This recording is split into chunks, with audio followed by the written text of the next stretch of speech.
Salut à tous les amis, bienvenue dans cette nouvelle vidéo présentation. Alors, déjà pour commencer, merci de lire ceci.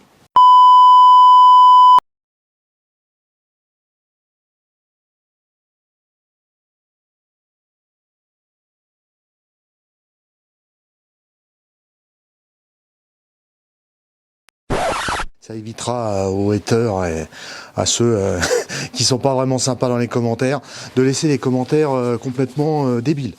Voilà, présentation groupe électrogène. Je vous avais fait le MXR 3500 de Max Speed Rod.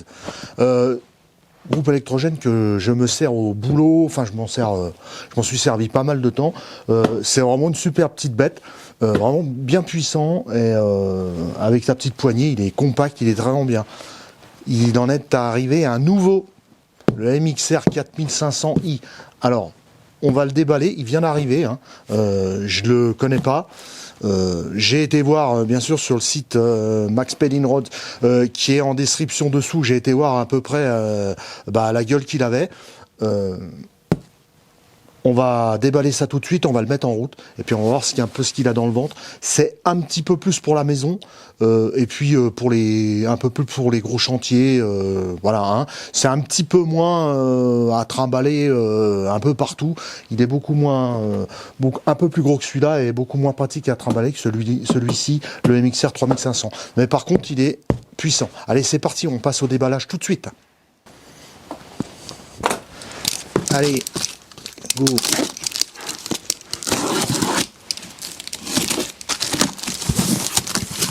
Je vous laisserai voir, allez voir sur le site pour toutes les caractéristiques du groupe. Déjà bien emballé. Un petit fascicule. Qu'est-ce qu'il y a? Une prise, deux prises, clé à bougie. Ah, un adaptateur USB. Alors, un adaptateur USB pour mettre dans la prise allume-cigare. Deux prises. Et là-dedans, ça doit être, à mon avis, la clé à bougie. Tournevis.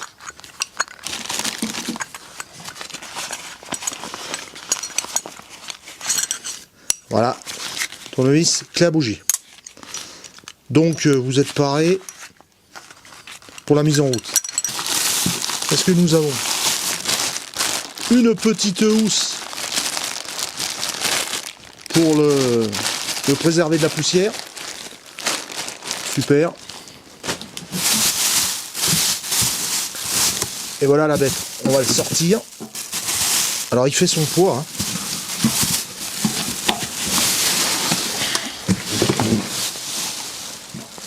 Voilà la bestiole.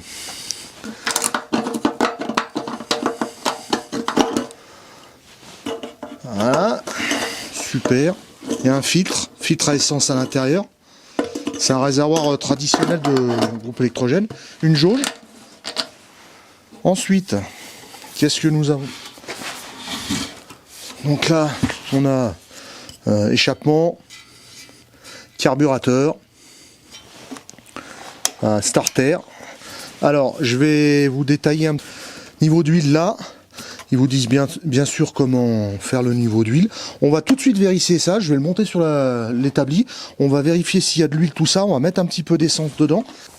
Ils fournissent même le petit entonnoir pour l'huile. Que demander de plus, les amis? Que demander de plus? Allez, je le monte sur l'établi. On va faire les vérifications de plein et ensuite on va le mettre en route. Bon alors, pour les caractéristiques de ce petit MXR 4500i. Donc il fait 27 kg, hein, poids 27 kg. Il génère, donc c'est un générateur essence 4 temps, moteur 4 temps. Il génère 3500 watts maximum de puissance de pointe, on appelle ça puissance de pointe, et 3200 watts de puissance de fonctionnement. Ensuite, il a une technologie inverteur, hein, pour avoir des belles ondes sinusoïdales, hein, pour délivrer du courant bien comme il faut. Voilà, le réservoir d'essence fait 7 litres et demi.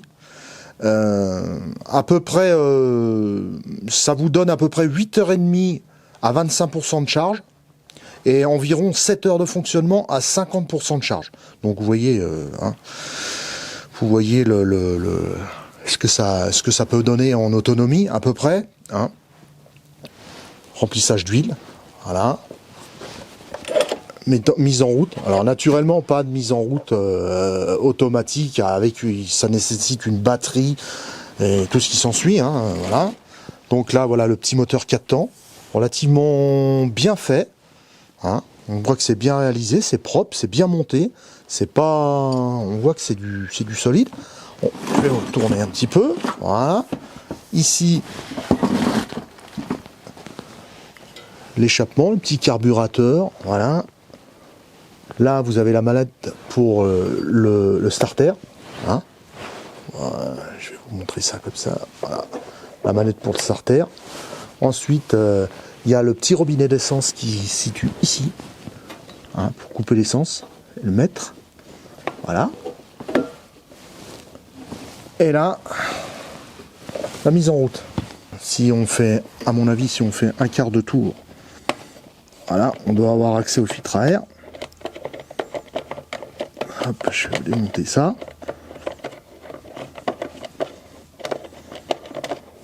Vis très longue, voilà. Donc, filtre à air, mousse.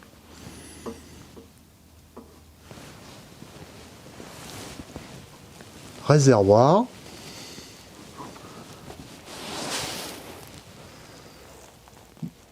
Donc, pour le panneau de contrôle, mise en marche, hein, pour arrêter le groupe ou le mettre en fonctionnement, bien sûr, démarrage manuel.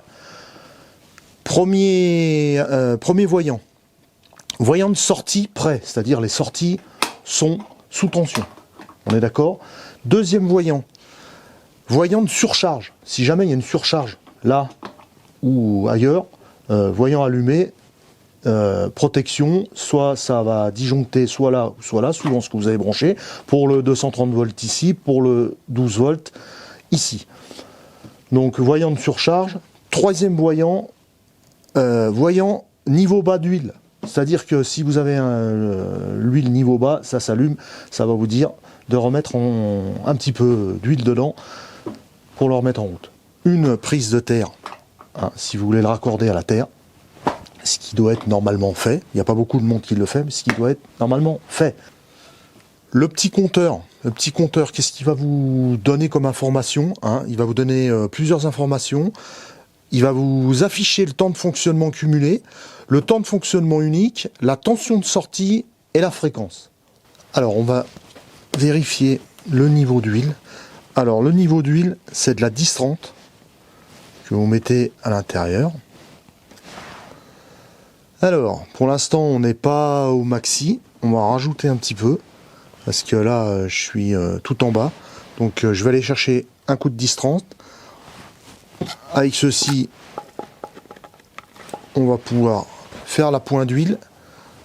Alors, c'est normal, hein, comme j'avais dit précédemment, pour le MXR 3005, c'est normal que pour le transport, ils vous mettent pas le complément d'huile. Ils vous mettent déjà de l'huile. Il y a des groupes électrogènes que vous achetez, il n'y a pas d'huile du tout dedans, hein. Donc il faut bien vérifier le niveau d'huile pour pas faire des bêtises lors de la première mise en marche, hein. Apparemment là, je pense que je suis bon. L'huile, c'est ok. On va mettre de l'essence.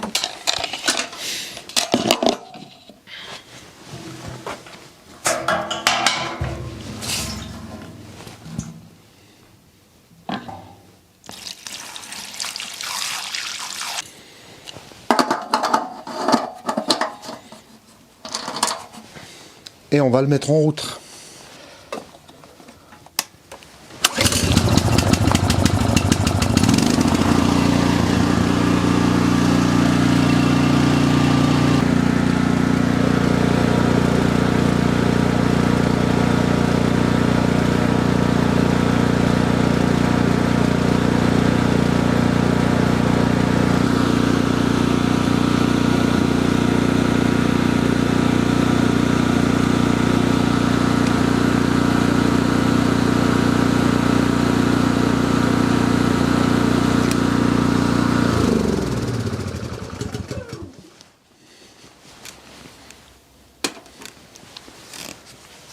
Donc voilà, on a vérifié la tension. Maintenant, on va passer à l'essai suivant. Bon, maintenant, inverseur de source, donc la vidéo qui m'a valu pas mal de critiques. En fait, cette vidéo a été mise en avant par YouTube et je me suis retrouvé avec des gens qui ne connaissent pas la chaîne, des ingénieurs en puissance qui sont venus me parler d'interrupteurs différentiels, de régime de neutre et tout ce qui s'ensuit. Alors, je vous explique tout ça, on change de plan et je vais vous expliquer tout ça. Donc, bon, alors, explication sur cette fameuse vidéo de l'inverseur de source. Alors, en fait, oui, YouTube a pris cette vidéo sans prévenir, sans rien du tout, et l'a mis en avant. Donc, en fait, on a eu énormément de vues sur cette vidéo et beaucoup de super mauvais messages. Il y en a qui sont partis dans des délires pas possibles. Ah oui, les différentiels fonctionnent pas parce que si, parce que là. Alors, cette vidéo avait pour but de montrer l'installation d'un inverseur de source. Elle n'avait pas pour but de parler de régime de neutre et tout ce qui s'ensuit, et de terre et tout ce qui s'ensuit. Il est bien vrai que à partir du moment où vous raccordez, que ce soit une station d'énergie ou un groupe électrogène à votre installation de votre maison, hein, de votre appartement à la limite, hein, si c'est une station d'énergie, parce que je vous vois mal mettre un groupe électrogène sur le balcon, hein, les voisins vont pas être bien contents. Donc on part de le principe d'une maison comme on est actuellement là. Donc si vous mettez votre groupe électrogène à l'extérieur et que vous ralimentez votre tableau électrique par le biais de l'inverseur de source manuel, parce qu'il y en a qui sont partis aussi, ouais, il faut mettre des inverseurs automatiques parce que quand ça coupe le courant, tu t'en aperçois pas. Un inverseur automatique, ça vaut un peu plus de 600 €, alors que l'inverseur manuel, il vaut, le monophasé que j'ai mis, le Haguer, là, il vaut 45 €. Hein. Donc voilà, j'ai pas voulu faire une installation automatique, que ça prend le relais, que si, que là. Il y a une coupure de courant, ça va pas durer longtemps. Vous voulez quand même avoir de l'énergie pour faire tourner une chaudière ou n'importe quoi, vous faire à manger. Vous venez, vous basculez à votre tableau électrique avec l'inverseur de source, vous mettez en route votre groupe électrogène, terminé. Quand le courant il revient, vous avez juste à mettre un voyant. Je l'ai pas fait dans la vidéo, je l'ai pas fait, hein. Mais vous avez juste à mettre un voyant et sur l'alimentation EDF, et quand le voyant se rallume, ça veut dire que le courant venant du réseau électrique est revenu. C'est tout, hein. On va pas partir dans des trucs pas possibles. Donc en fait, j'en reviens à cette fameuse vidéo. Il y en a qui m'ont parlé de la sécurité, les différentiels qui ne fonctionnent plus. Oui, un différentiel ne fonctionne plus à partir du moment où il est plus raccordé au réseau électrique. Parce qu'il n'y a plus de régime de neutre. Donc il remplit plus ses fonctions. Ça, je le sais. Je suis pas parti dans des trucs à expliquer tout de l'électricité à des gens qui n'y comprennent rien. Voilà, c'était juste pour vous montrer qu'il est possible avec, je veux dire, sans avoir beaucoup d'investissement, de mettre un inverseur de source qui coûte 45 € pour passer soit d'une station d'énergie ou soit d'un groupe électrogène au réseau électrique, hein, au réseau d'électricité. Donc c'est parti vraiment dans des trucs. J'ai supprimé énormément de messages, j'ai dû mettre cette vidéo en commentaire vérifié obligatoirement parce que j'en ai toujours, hein. Elle a plus de 80 000 vues cette vidéo. Donc j'ai reçu un mail presque un mois après de YouTube en disant, YouTube m'a dit ah ben on a mis cette vidéo en avant, vous avez eu beaucoup de vues sur cette vidéo. Bah ouais, bah je m'en suis aperçu, hein. Par contre il aurait fallu me prévenir un petit peu avant, je pense, mais enfin bon, écoutez, c'est comme ça, on n'en parle pas, on n'en parle plus comme dirait l'autre. Pour l'instant on va mettre en route ce petit groupe électrogène là, on va le mettre sur l'installation électrique, on va voir si ça alimente tout ça. Je vais pas vous faire un test de bruit parce qu'il fait un petit peu plus de bruit que celui-là. Pareil, hein, quand je vous ai présenté le mixer 3500, il y en a qui sont naturellement qui se sont fait plaisir en disant ton sonomètre sur le comment ça s'appelle, sur le smartphone, c'est limite et tout ça. Donc là je vais même pas vous le faire. J'ai pas les moyens d'acheter un sonomètre pour vous faire des tests de groupes électrogènes, hein. Voilà. Je vais pas acheter du matériel comme ça sans arrêt. Les vidéos, ça coûte relativement assez d'argent avec les caméras et tout ce qui s'ensuit, les microphones et tout ce qui s'ensuit, sans encore investir encore dans du matériel pour faire une vidéo de présentation de groupe ou de quoi que ce soit. Donc on va pas tester le bruit, c'est un groupe électrogène, c'est tout, hein, voilà, il fait le bruit qu'il fait, hein, j'ai même pas regardé à combien il était donné, vous regarderez en description, je pense que ça doit être au moins 70-80 dB, minimum, 90 dB en pleine charge, voilà, on va arrêter là-dessus, sur les petites remontrances de ces fameuses vidéos précédentes.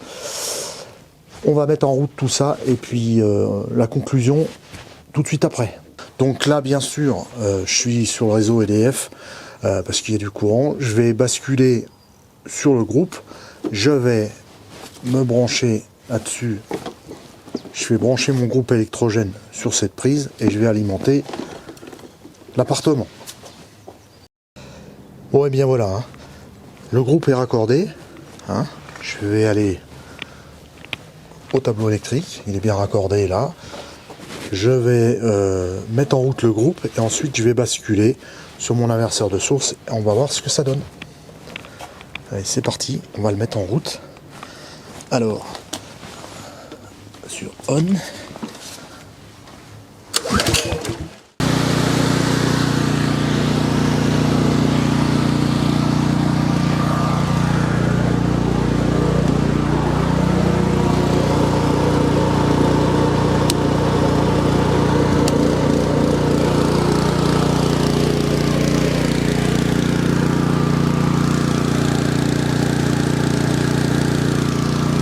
Ça fait tac et puis c'est revenu. Voilà. Ouais, c'est tout. Donc là, la télé, elle marche, on a de la lumière. Ah, Hein. parce que là, on marche avec le groupe. Ah, là, on marche avec le groupe électrogène. Hein. Il y a de la lumière. T'as pas fait voir la lettre. Ah ouais, là, c'est ce que j'ai fait. Voilà. Avec un petit bandeau LED bleu joli. Là. Ouais, mais ça doit peut-être pas bien. Donc tout fonctionne. T'as déjà bu ton café, toi? Ouais, pourquoi tu veux que je refasse ça? Ah, si tu veux. Ah ouais, ça me dérange pas. Allez, tu vas refaire un petit café. Moi, je me refais un petit café. Allez. Expresso. Dans le café.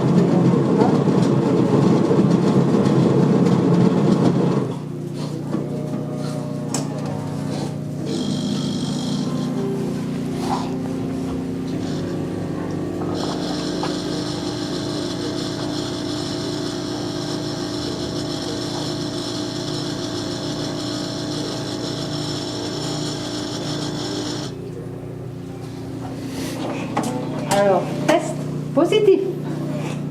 Bon ben voilà, faire le café, tout ça. Allez, conclusion, je vais faire la conclusion et puis tu vas boire ton café. Voilà, exactement. Et puis ensuite la vidéo sera finie. Voilà. Là, on l'entend. Oui, on l'entend, il fait du bruit. Oui, il fait un peu de bruit, mais bon. Ça, en même temps, c'est un groupe électrogène. C'est un groupe électrogène et puis en manque d'électricité. Si tu es en manque d'électricité, tu es content. T'es en manque d'électricité. Même s'il fait du bruit. Allez. Tu mets juste un peu plus fort la télé. Voilà. Et puis c'est bon. Conclusion. Conclusion. Bah, il remplit bien ses fonctions. Ce qu'il y a sur le papier, c'est là. On a commencé à faire un petit peu des tests, mais bon, je vais continuer. Alors, peut-être, je veux dire, peut-être un reproche. Bon, c'est même pas un reproche, hein, parce que c'est un groupe électrogène. Hein, ça fait un peu de bruit. Mais bon, voilà, hein, un groupe électrogène, c'est un groupe électrogène. Hein. Voilà, des groupes électrogènes silencieux, à part les stations d'énergie portables ou alors des groupes à gaz, ça fait un peu de bruit. Hein. Voilà. C'est normal, c'est un moteur thermique. Il faut il y a toujours un échappement, hein, que ce soit un véhicule, un groupe électrogène, une tronçonneuse et tout ce qui s'ensuit, une tondeuse à gazon et tout ce qui s'ensuit. Bon, bah, ça fait toujours un peu de bruit. Donc, pour ceux qui arriveront à trouver la description, vous aurez peut-être un code promo. Je ne sais pas encore. Je suis en contact avec Max Speedy Drones, donc vous irez voir en bas. Il y aura peut-être un code promo, il y aura peut-être pas. Autrement, le descriptif de ce produit sera en bas. Il y aura le lien. Vous pourrez aller sur le site Max Speedy Drones et ce sera tout détaillé. Pour l'instant, il va bosser. Il va bosser, je vais vous le dire, il va bosser parce que j'ai déjà un copain qui en a besoin, qui est en train de retaper un chalet de montagne. Et il m'a dit, bah écoute, ce serait sympa que tu me le prêtes pour faire mes travaux pendant un mois. Ça m'évitera d'acheter un groupe électrogène parce qu'après il installe des panneaux solaires et tout ce qui s'ensuit. Donc je vais lui passer et puis je manquerai pas de vous dire dans les prochaines vidéos s'il y en est, s'il a bien fonctionné, s'il a rempli ses fonctions sur un chantier. Voilà. Merci à Max Speedy Drones pour m'avoir envoyé ça et le tester. Hein. Je suis super content du petit MXR 3005. Ça, j'en suis super content. Je l'ai utilisé. Hein. La vidéo, elle date déjà d'un petit moment. Il y a vraiment bien ce petit groupe là. C'est vrai que c'est quand même valable. En période, j'ai des amis camping-caristes, bien sûr. L'hiver, les panneaux solaires, c'est pas top. Ça arrive pas toujours à charger les batteries cellules. Et ils utilisent des petits groupes électrogènes et ils ont acheté ce petit MXR 3005 en camping-car et ils ont dit qu'ils en étaient super contents, silencieux, ils en étaient super contents. Donc ça c'est du positif. Reste à savoir, celui-là c'est un groupe un petit peu plus costaud, un petit peu plus lourd. Et merci d'avoir visionné cette vidéo et puis au plaisir. Hein.